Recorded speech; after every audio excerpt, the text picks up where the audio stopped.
So, hello. Nice to meet you all. So, my name is Astrid Laupmaa, and I'm CEO and co-founder of Kanvas.ai. And we're just opening a brand new NFT platform in Tezos blockchain. And since now we have been working only with a physical art. So, and this NFT thing is still quite confusing for a lot of our artists, especially about these different blockchains. So we want to open up this subject a little bit and our choice, why we choose to be part of and why we are happy to be part of Tezos community.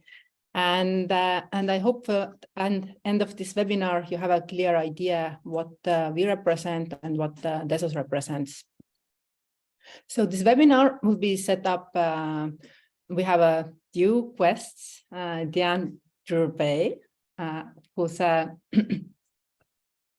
is now head of arts and culture at the TZ Connect, the Tezos hub in Berlin, where she facilitates collaboration and leads strategy around Web3 future prototyping across art and cultures. So, and the second guest is a MA+KE artist group that we have been working now more than a year together, and they have our launch project, Endless Ocean, that really synchronize with our values, and we will introduce this project. So, hi Diane, thank you so much for finding time to be here with us. It's a great honor. I know you're a very busy woman. So can you tell a little about yourself and background in art, and how did you got into this NFT industry? With pleasure, and thank you so much for inviting me. So I've been actually working for museums for the past 15 years, guiding them through different types of transformation. Might it be digital transformations, so all about social impact, environmental impact. I'm also a visual artist, nudging for nature awareness and a climate activist. And basically, I actually found an article published by Joanny Lemercier. He's really active climate activist, and he basically explained that he actually found a blockchain with a really low carbon footprint.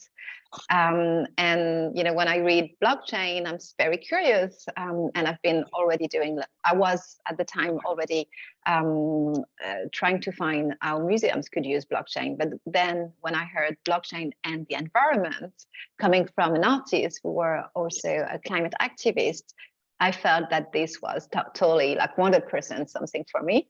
So I started to be really, really curious about Hiket Nunk. So Hiket Nunk was the first art-driven and artist-led NFT marketplace on the Tezos blockchain back in March 2021. And then from there, a huge, beautiful adventure started with a lot of artists coming from everywhere, all really involved in better futures and everything which is related to impact, purpose-driven projects and purpose-driven artworks. So we started to do a lot of different things together. This community, you know, grew very, very fast, beautifully. We had a lot of different celebrations where people will actually mint really large editions for really, really low price. So the artwork could be totally accessible and affordable to everyone. And then step by step, I became even more involved in the Tezos community, and I started to work for the Tezos Foundation and joined the Berlin entity of the Tezos Foundation, which is called TZ Connect. And I started to be the main point of contact when it comes to art-related and museum-related projects. Now the team is growing. This was already 1.5 years, but the community is still here. The community is still so diverse and so purpose-driven, and always looking for new ways to experiment with this new technology. Thank you. Actually, that's the same kind of reason how we ended up looking into the Tezos, because that was the main, when I started with NFTs 1.5 years ago with Canvas and rolling around this idea and seeing the benefits for NFTs. And a lot of artists were afraid because this carbon footprint, and that was all around the bubble and media. you a little bit opened up the subject about the Tezos community. So can you describe a little bit more about the values and ideas the community represents today?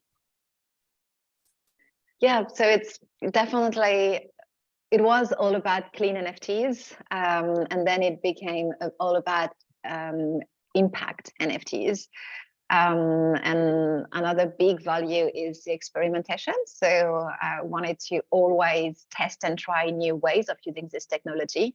So like, for instance, for myself, talking about myself, I'm still a photographer and video artist, but I actually started to experiment with GIF, micro movies and 3D objects when I started to experiment on this blockchain and with this community, because this community is so supportive that you don't actually get so much pressure when you want to release something. You know, it's really about testing new things and feeling this excitement, and actually receiving some feedback from the collectors, who are most of the time also artists.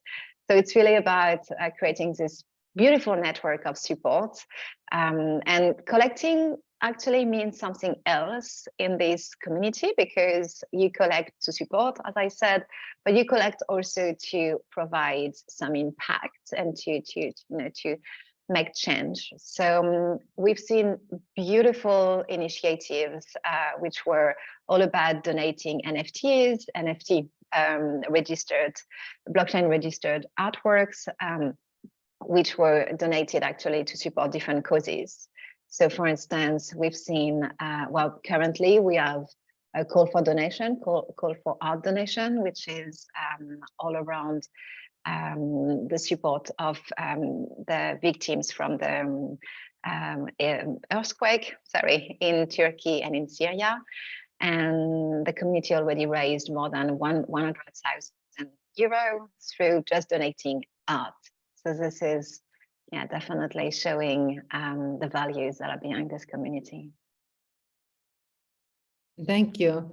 Well, that's already a little bit covers my next question, that you wanted to know how Tezos benefits the art world specifically, and some example how art is used in Tezos currently.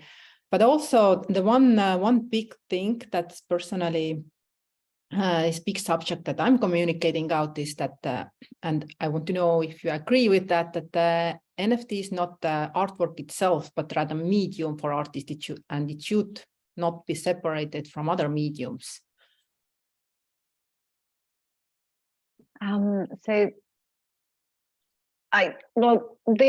NFTs can be a medium, but most of the time it's not. Only on-chain art is actually using the NFT as a medium. So really using the blockchain also as a medium.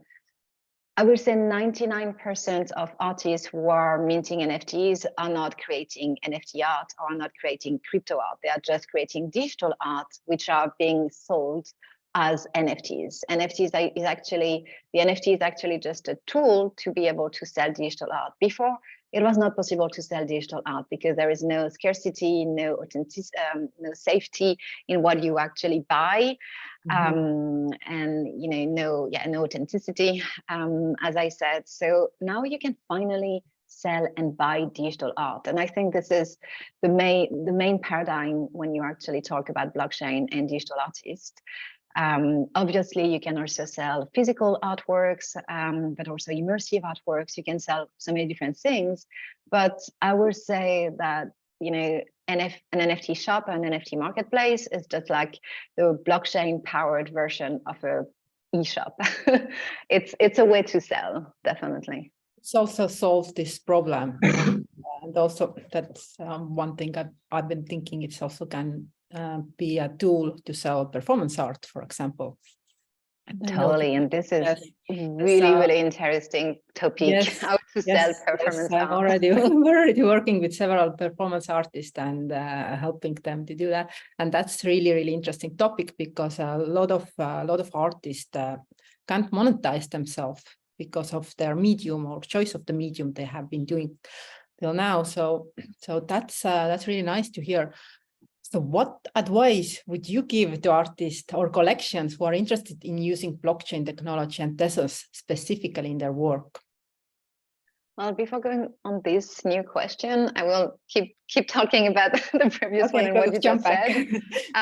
What is actually really key as well in this new new side, a new new part or new group of the art world, is that finally artists can get some royalties and can get some resale rights are actually honored in the secondary market, and IP can actually be monetized for the first time. So that's why I'm super curious actually to hear more about how you tokenize a performance on the blockchain, because it's all about IPs, it's all about creating multi-sig wallets and collab contracts. It's all about also trying to put a value on something which is totally intangible and you know, which could also be really connected to a space and to a time.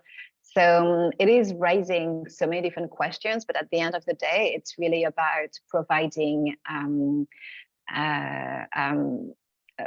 perpetual source of revenues through the secondary market to all the creators and the artists. And something which is also really new in this new market is, you know, I just talked about perpetual revenue stream, but also you can think about perpetual donation. And that's also where the Tezos community is thriving, because we saw multiple examples of initiatives calling for artists to donate NFT art. And then, of course, the sales from the primary market is bringing a lot to an NGO or to a cause. But then, thanks to the secondary market, this NGO can actually receive donations on a weekly or daily or hourly basis.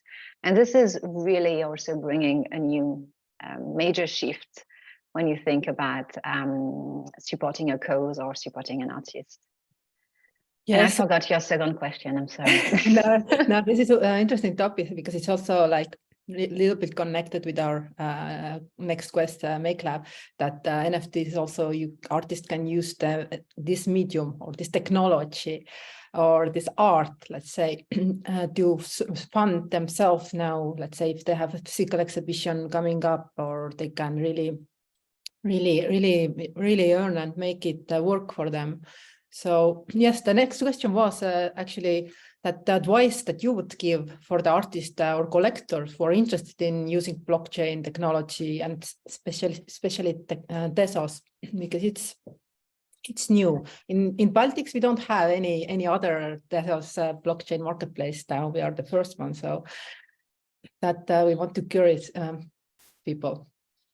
I will suggest to not overthink it and just try it, just experiment, just do the first, you know, mint something, and even if you don't like it, you can still burn it. You know, you can still go back and decide to do something else, but at least you have to try, you have to test it, you have to start also going through the different steps and starting to think about, you know, how many editions, at which price, what about the royalties for the secondary market? Do you want to do really large editions with smaller price, or do you want to do a unique edition with a bigger price? Do you want to have 5% of royalties, so it's more supporting the collectors and the secondary markets, or you want to have a primary market price really low, so but a bigger royalty percentage, so the secondary market could actually be more beneficial to you. Like all these small questions will help you to actually find your confidence in these new words. And you just need to try. And that's actually what we all felt in March 2021, when we were just minting and minting and minting. It was a crazy minting run, but we all loved it and we learned so much. So yeah, I'm just suggesting to just don't overthink it. Just do it. Thank you, Diane. So MA+KE, so you have been drawing last days and listed your Endless Ocean collection that I really love. I've been with you quite some time, and they were one of the first artists who were interested in NFTs. When I started to announce and talk about it publicly, then I got a lot of negative feedback because everybody were afraid of the footprint, and the media was just overloaded with this news. So you were the first one to risk and come with me into that journey, and it's been very interesting. So maybe you will introduce yourself a little bit. Sure. We are MA+KE. I am Martin. I am an illustrator. I'm Kevin, so I'm a photographer and a furniture designer. I'm Nele. I'm a textile engineer by profession and responsible for the production part here. So yeah, Nele is the lab part, I guess. I'm the lab part. So yeah, we are sort of like a design laboratory or a design house or something like that. We haven't really put sort of like a line in the sand what we are. We also do art. For us, there is no like a direct line which is art and what is design. We kind of try to combine it and try to give our ideas out of it, whatever the method of creation. And yes. Yes, well, you have several collections, and can you tell me, those who doesn't know yet, more about Endless Ocean? Yes, of course. Not only tell, but I can also show, because the picture tells 1,000 words, I guess.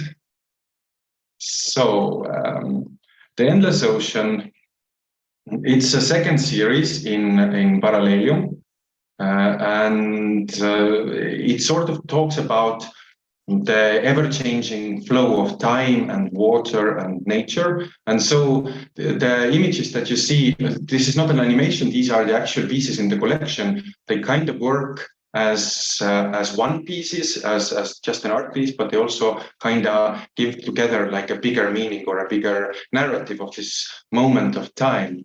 And there are different viewpoints and different color versions, and we kind of try to show how time passes while you're trying to show the idea or this sort of visual of this world that we haven't really created yet. But you used different mediums by creating this collection. Would you open up that little bit? Sure. The works all started from the visions of AI, because we're interested how to create this sort of like a natural habitat or preservation for species of plants, and we didn't really have much of the idea. So we talked with the AI to understand what we could actually do, and the visuals that AI give are very like hyper realistic and very, very, very mechanical, so to speak. So we used it sort of as a reference, how to go to another direction, how to let go of this form of reality and just show the color and the light and the emotion, because nature is mostly about that, I think. And so it kind of flows into the collection idea. So you work other way around with AI. So you let AI to inspire you and not giving information to AI and create artwork itself.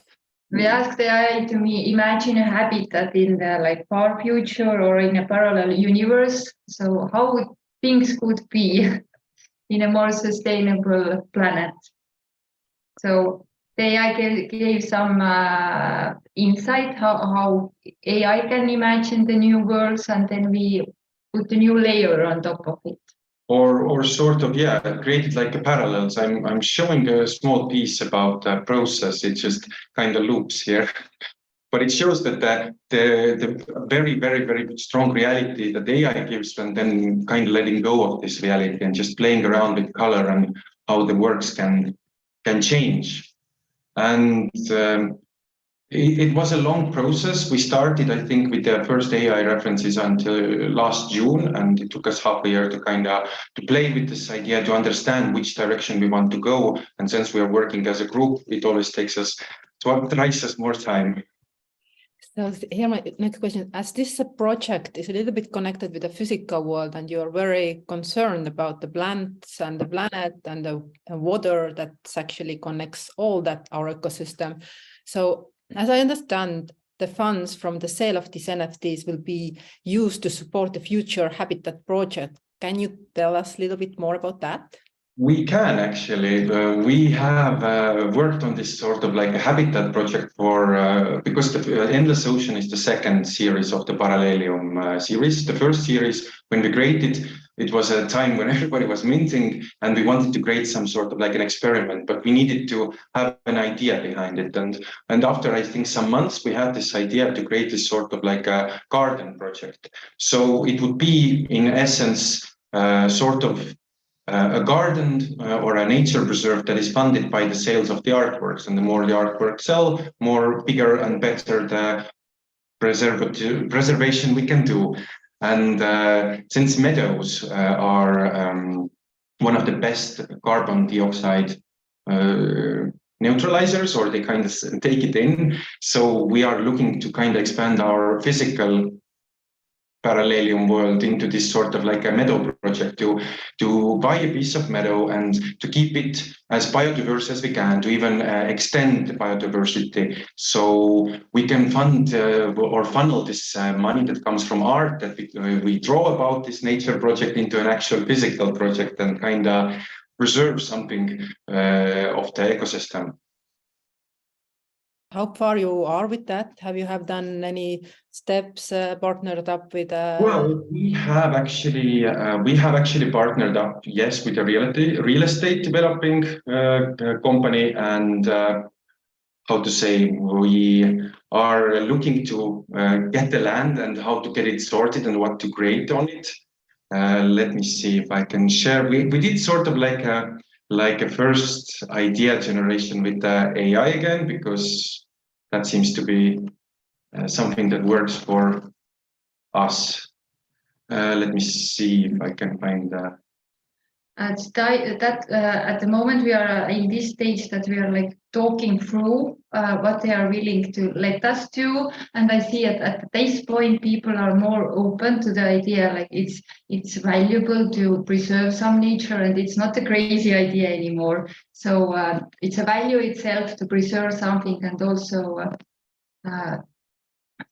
entrepreneurs and real estate developers, they see some benefit in it's just like not in an economical sense, but all the software values they see as a benefit. So in a sense, it's a way to kind of use land without actually changing it much, or not changing the ecosystem, and or even maybe helping the ecosystem. No. And now the question: how and why did you make the decision to mint this collection in Tezos? Well, mostly for the ecological reasons. For a long time we are looking, when we started the last collection in Eternal Garden, then the main issue was with the actual footprint. So the idea of the collection of extinct plants and the sustainability idea didn't like mix with the huge footprint of blockchains. So we were really hoping for something, a sustainable way to mint and to sell our art as NFTs. And this was here's all the bullet points. Yeah. Yeah, well, actually, you have a quite nice concept for us, for sure. And now the way you have incorporated NFTs into your artwork is fascinating. But can you talk about how you use NFTs as extension and of your artwork, and what benefits it brings for you as an artist? Well, the NFTs are in a way part of our bigger narrative at the moment, because we have launched the Endless Ocean collection, not only in artworks and NFTs, but in other mediums, in installation, in patterns, on fabrics, and in future some furniture and ceramics as well. So it's sort of like a bigger narrative that MA+KE is talking, and at least with this series because we have sort of added sort of headlines to our activity. Last year, we were talking about the Eternal Garden, and now the Endless Ocean is sort of the extension of it. And we are planning the third series, Everlasting Sky, which probably will happen late this year or next year. Okay, nice, all the elements. And the last question, how important is the community and being able to communicate with your collectors or other artists in the same blockchain for you? It is very important, and as an artist, we tend to sort of be in our ebony tower and our ivory tower and not really see the people around us because you're so focused on what we are actually doing or creating or the idea or bringing it out.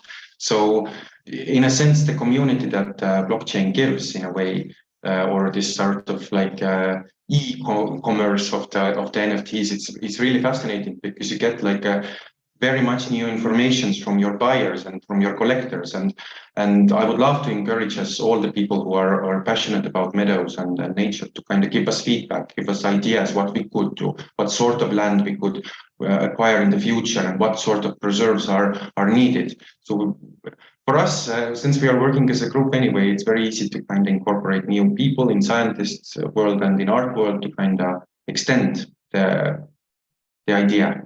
Yeah. Thank you. Well, about talking about the NFTs, so we have now the discussion, and there are two topics that I want to raise up. But yeah, well, the technology is changing very fast. So if we think about when let's say Diane started to work with NFTs was 2 years ago, and it's already made a big jump. It's getting more organized. There have been several booms and crashes in the blockchain market. That's I personally find kind of good thing because it kind of cleaned up the space. And so what do you think, what are the biggest challenges that blockchain technology faces in terms of its environmental impact? And what are the potential solutions for these challenges? So anyone who wants to share this it's a typical question. But I think it's in some ways kind of combining art and science and making it into one thing then definitely can help along. I think like flowing through all the mediums and connecting people from different kinds of fields, it will accelerate the process. It's not so somebody's doing some blockchain somewhere, but when it's even if the fast development of AI and ChatGPT and everything, I think it's at the brink of the jump. So it's everyone has to be kind of open-minded, so they solve the problems behind these the blockchains are having at the moment. When we visited like different Web3 conferences or NFT conferences, but always what kind of shows in the end is the collaboration of different industries and different people and different worldviews as well. And for my personal opinion is like if I will put myself in a collector position, it's very important first where I will buy my art. Is it NFT or is it physical art? Because there is a lot of fraud happening some spaces, so that's where the community actually comes in, because you know it's the safe community and you can the background and then also the legal work that the marketplaces will offer to protect you. And then also what I think about the footprint in carbon, because everybody are speaking about the blockchain footprint, but actually this is a bigger problem about the overall digital trash that we are keeping in our mailboxes, in our clouds, everywhere. So it's just to grow this awareness. It's not that the blockchain is the only bad thing here. So that's my personal ideas. Do you have any ideas to comment, Diane? Yeah, I definitely agree with what you just said. The technology itself actually should get greener.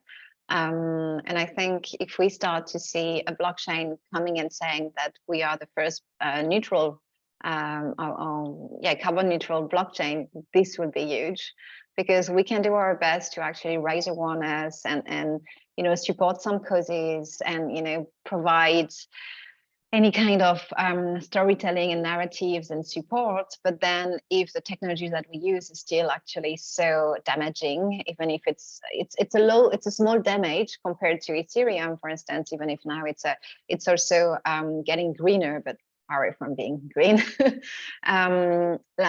I think this is where we should definitely go. Having one, it should not be just about the artist actually and the collectors and the creators fighting to have better futures, but it should be the providers and the ones actually really building the blockchain. And I think it's possible. I know some groups actually working on it, working on new ways to make it really almost carbon neutral. And I think this will be the next step. If one blockchain is coming and saying, oh, we are carbon neutral and we can actually prove it, it's not just greenwashing, I would definitely go, because that's the next step.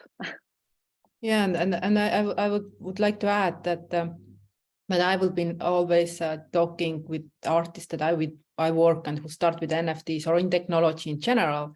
Technology can be a very powerful tool, but you really have to learn and be conscious, because it's more public space, internet, and they're out there than the gallery walls, because what's there, you really lose kind of control. What's going to happen with this piece of art, and that's a good thing, because there are a lot of, as I said, technology is moving so fast now. It's already startups who are making this image scans, so you can add it to your marketplace and see if this image is already listed somewhere, so to avoid the fraud.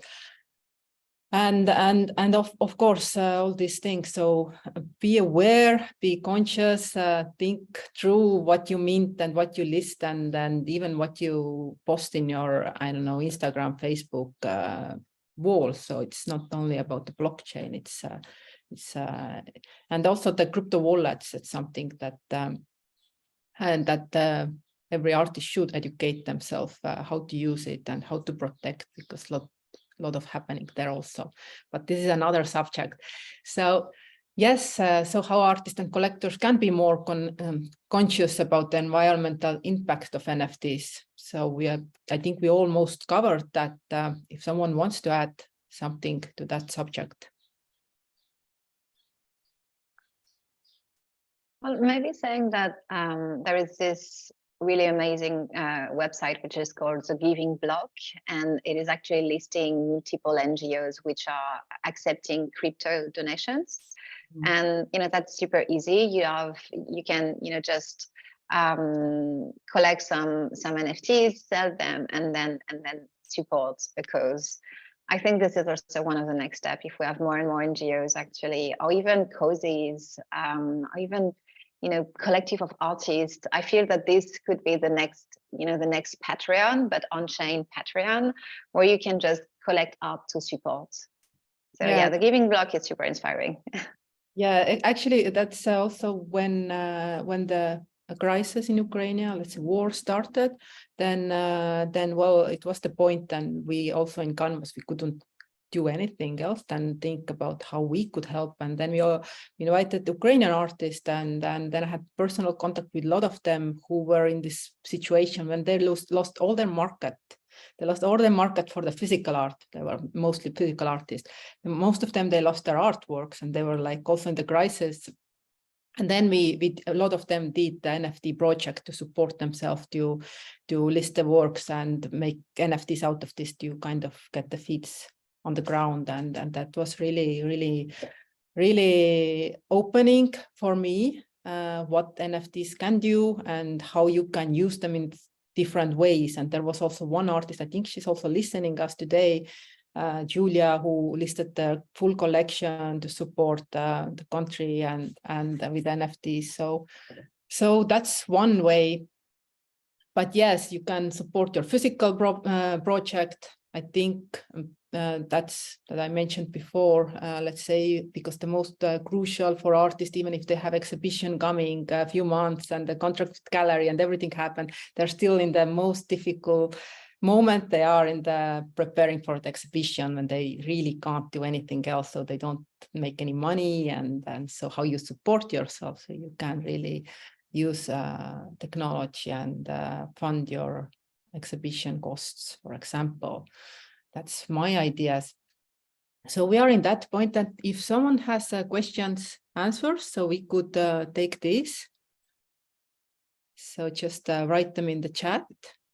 And at the moment, there's no open questions. So we wait a little bit. I give you a few minutes. We have 5 minutes to the end of the webinar. And well, I will talk about the Kanvas shortly.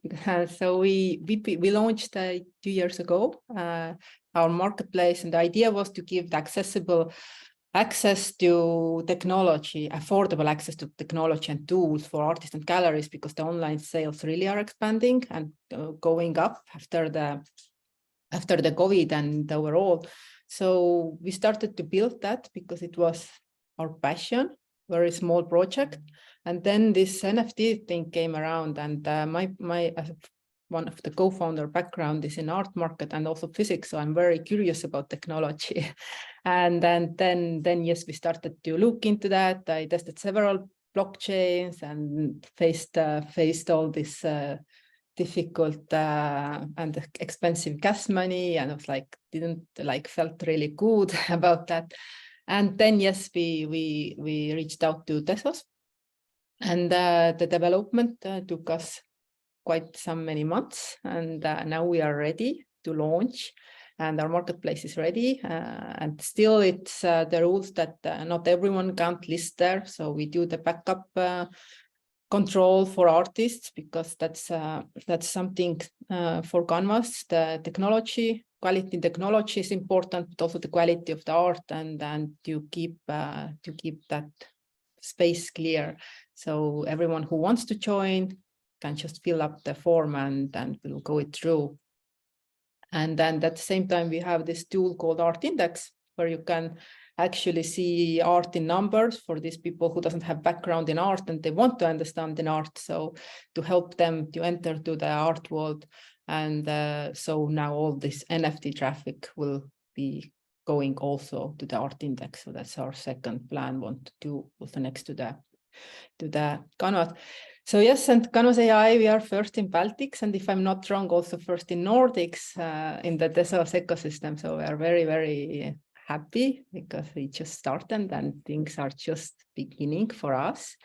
So if there's any questions coming in, there's no questions coming in. So if you have something to add, Nele? I really like the idea of community and artists supporting other artists, and Tezos is a good blockchain, and Kanvas is a really transparent and safe way to start like selling your NFTs. So we struggled with the first steps last summer, but now I would recommend every artist to be open-minded and embrace the new area. It gives a lot of opportunities, like community-wise and also revenue-wise, and it helps to grow your projects, sell your art. Your art is also more sustainable this way. Yeah, I think the community thing is something that's not very strong in our region.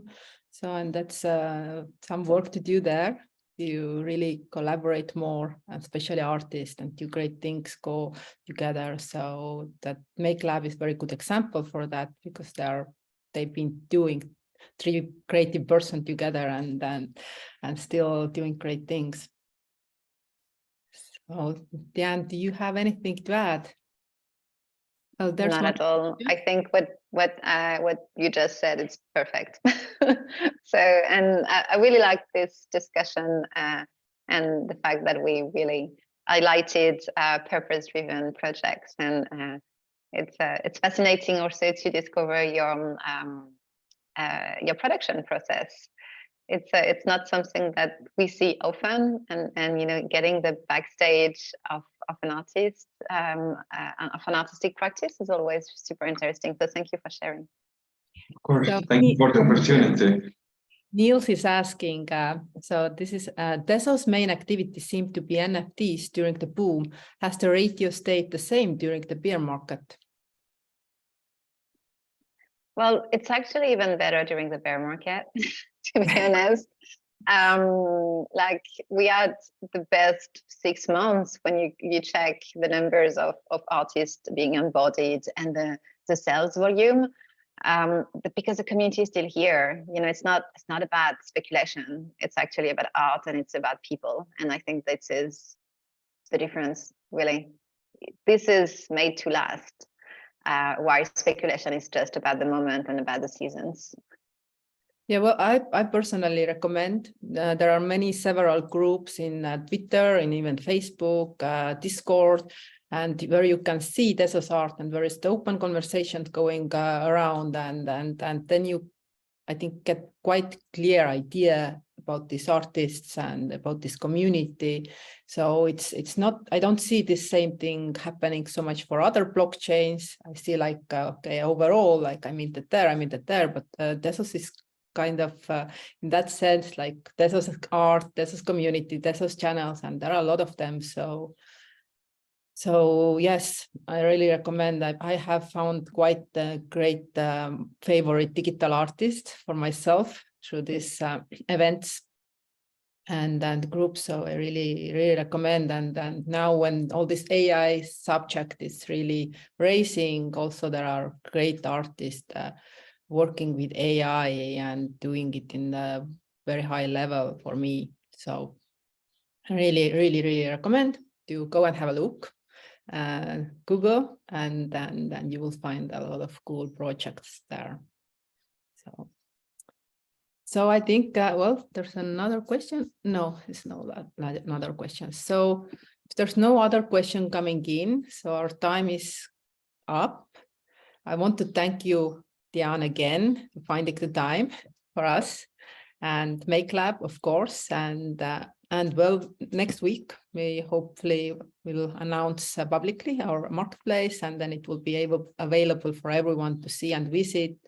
And the MA+KE collection is up there. One artwork is already sold and gone, so it was fast, but yes, so go and discover it, and it's a really great project. And we really hope to see more these great concepts and projects in our new community. Thank you. Thank you. Thank you. Thank you. Also, good luck for you in the launch next week. Thank you. Thank you. And thank you for everyone. We record this webinar and we'll list it in the social channels soon, so you can rewatch it or share it with your friend who want to know more about Tezos. Have a great evening.